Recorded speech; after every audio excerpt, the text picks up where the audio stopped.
Hi friends, chicken కచ్చి బిర్యానీ ఈ విధంగా ట్రై చేయండి. సూపర్ టేస్ట్గా ఉండిద్ది. పుదీనా కొత్తిమీర ఈ విధంగా పేస్ట్ చేసుకోండి. చికెన్లో ఆల్ మసాలాస్ వేసి 3 hours మ్యాగ్నేట్ చేయండి. టమాటాలు పెరుగు గ్రైండ్ చేయండి. ఆయిల్ హీట్ అయిన తర్వాత ఆనియన్స్, పచ్చిమిర్చి, చెక్క, లవంగా, యాలకులు వేయండి.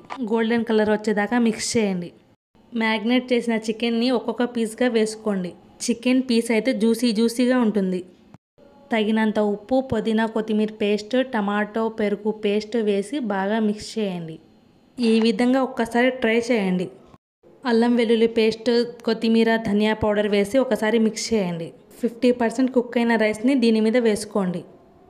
1 minute బిర్యానీ రెసిపీ షూట్ చేయాలంటే చాలా కష్టం ఫ్రెండ్స్. ఒకసారి లైక్ చేయండి, షేర్ చేయండి, కామెంట్ చేయండి, సబ్స్క్రైబ్ చేసుకోండి. కొత్తిమీర పుదీనా వేసుకొని ఫుడ్ కలర్ యాడ్ చేసుకోండి. ఫైనల్లీ కసూరి మేతి వేసుకొని 1/2 hour కుక్ చేయండి. అంతే, వేడి వేడి కచ్చి బిర్యానీ రెడీ.